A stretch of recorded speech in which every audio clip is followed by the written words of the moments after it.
Hello बच्चों, आज हम डिस्कस करेंगे केमिकल काइनेटिक्स। इसमें कल मैंने डिस्कस किया था वेरी फास्ट रिएक्शन में क्या होता है, वेरी स्लो रिएक्शन में क्या होता है। वेरी फास्ट रिएक्शन में जनरली हम रेट ऑफ रिएक्शन को फाइंड नहीं कर सकते हैं। वेरी स्लो रिएक्शन में भी हम रेट ऑफ रिएक्शन को डिटरमाइन नहीं करते हैं।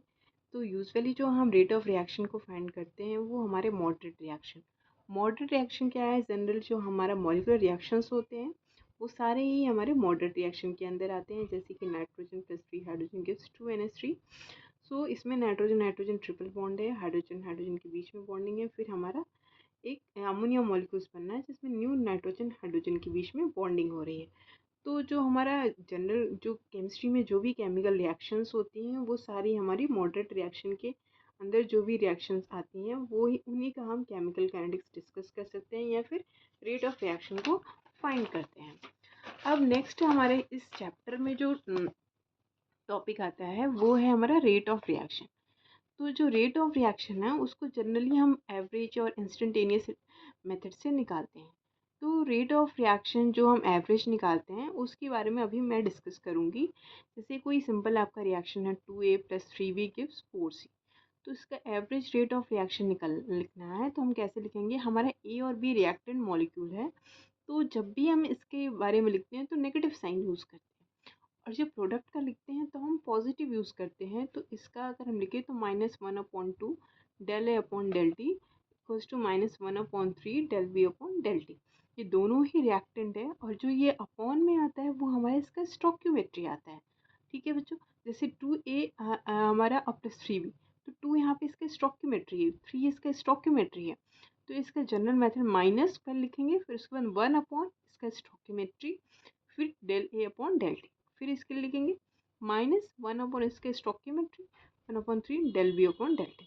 ठीक है, सेम है जब हम प्रोडक्ट के बारे में लिखेंगे तो हम पॉजिटिव साइन देंगे, क्योंकि ये हमारा क्या हो रहा है, बन रहा है। जो भी चीज़ें बनती हैं, जो भी चीज़ें बन रही हैं और ये हमारी क्या होती है, ब्रेकिंग हो रही है, तो ये जो हमारा होगा प्लस में आएगा। ठीक, अगर हम दूसरे रेट ऑफ रिएक्शन दूसरी बात करते हैं, कोई और एग्जांपल लेते हैं, like 3x + y gives 2z। इसका रेट ऑफ रिएक्शन लिखना है, average rate of reaction generally हमारा पॉजिटिव आता है। तो इसके लिए -1/3 del x upon del t, और यहाँ पे कुछ नहीं है तो -1/1, तो 1/1 करेंगे हमारा माइनस ही आएगा del A upon del t, और इस केस में +1/2 del Z upon del t। ठीक है, अब देखो rate of appearance, rate of appearance में जो कंपाउंड हमारा बन रहा है वो अपीयर होता है, और डिसअपीयरेंस ये भी हमारे क्वेश्चंस में कई बार पूछा जाता है, rate of appearance rate of disappearance. तो डिसअपीयरेंस जो हमारा क्या हो रहा है, रिड्यूस हो रहा है, जो हमारा ख़त्म हो रहा है वो चीज़ें हमारी रेट ऑफ डिसअपीयरेंस होती है, और जो हमारा न्यूली फॉर्म्ड हो रहा है वो हमारा अपीयरेंस होता है। तो अपीयरेंस हमारा प्रोडक्ट होता है, डिसअपीयरेंस रिएक्टेंट होता है। तो rate of appearance of Z equals to क्या हो जाएगा, del Z upon del T। तो जब भी हम अपीयरेंस या फिर डिसअपीयरेंस की बात करते हैं तो हम उसका मॉड लेते हैं। ठीक है, साइन नहीं लेंगे। तो रेट ऑफ डिसअपीयरेंस है del x upon del t, ये डिसअपीयर होगा x एंड y, जेड हमारा अपीयर होगा। ठीक, अब हम बहुत बात करते हैं कि unit of rate of reaction. तो यूनिट क्या होती है हमारी रेट ऑफ रिएक्शन की? जनरली आपने जब देखा del x upon del t, x हमारा क्या है, जो वो है वो कॉन्सेंट्रेशन टर्म है, कॉन्सेंट्रेशन अपॉन टाइम, और कॉन्सेंट्रेशन की यूनिट क्या होती है, मोल्स पर लीटर, और ये टाइम का होगा हमारा सेकंड। तो टोटल यूनिट क्या हो जाएगी हमारी रेट ऑफ रिएक्शन की, मोल्स पर लीटर पर सेकंड। ओके, अब देखो एक क्वेश्चंस देख लो।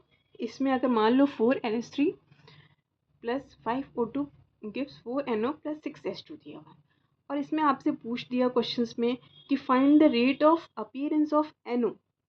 ये अपीयर होगा ना क्योंकि ये हमारा प्रोडक्ट है, और डिसअपीयरेंस ऑफ NH3, ये क्वेश्चन पूछा एग्जाम में आया आपके। तो एवरेज रेट ऑफ रिएक्शन क्या अगर हम लिखते हैं इसका, तो ये हमारा अमोनिया और ऑक्सीजन क्या हो रहे हैं, डिकम्पोज होंगे, ये ख़त्म होंगे और ये हमारे फॉर्म्ड होंगे, तो इनके लिए हम प्लस यूज़ करेंगे जैसा कि मैंने स्टार्टिंग में बताया आपको। तो ये -1/4 del NH3 upon del T equals to -1/5 del O2 upon del T, क्योंकि ये दोनों इनके पास माइनस क्यों लिए, क्योंकि दोनों रिएक्टेंट है और ये डिसअपियर है। पहले तो हम क्या करते हैं, सबसे पहले एवरेज रेट ऑफ रिएक्शन निकाल लिखते हैं। अगर हमें रेट ऑफ अपीयरेंस निकालनी है या फिर डिसअपीयरेंस निकालनी है तो सबसे पहले हम एवरेज रेट ऑफ रिएक्शन, तो इनका जैसे मैंने बताया, फिर इसका लिखेंगे reactor 1/4 del N upon del T, फिर फिर यहाँ पे 6 स्टोकियोमेट्री है तो 1/6 del H2 upon del T. अब क्वेश्चन पूछेगा rate of appearance of NO। NO का रेट ऑफ अपीयरेंस क्या हमारा होगा, del NO upon del T. Means क्या हमने बोला कि इसमें ना ही हम स्टोकियोमेट्री लेते हैं ना ही इसका साइन लेंगे, ठीक। और rate of disappearance of ammonia क्या हो जाएगा हमारा, जो NH3 है ये अपॉन डेल टी। तो इस तरीके से क्वेश्चंस आते हैं आपके एग्जाम में, पूछता है कि how we can find a rate of appearance, rate of disappearance, unit. Okay, next topic we will discuss about the next